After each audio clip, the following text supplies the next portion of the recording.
Pito ka mapatayng lawas sa mga nabiktima sa Bagyong Odette ang wa pamailhi hangtod karon.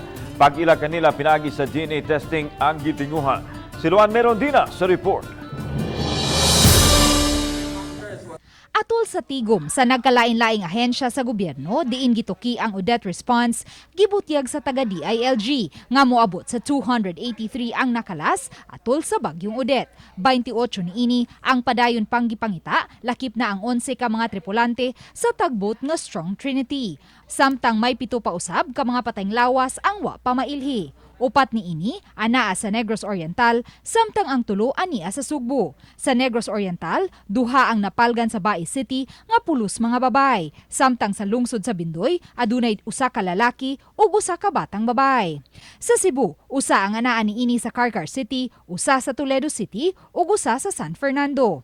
Kay wala pay tagtungod, gilubong na lang kini sa mga dapit diin sila napalgan. Apan matod sa taga DILG, padayon ang ilang pagpakig-alayon karon sa taga NBI 7 aron mailhan na ang maong mga patayng lawas gamit ang DNA testing.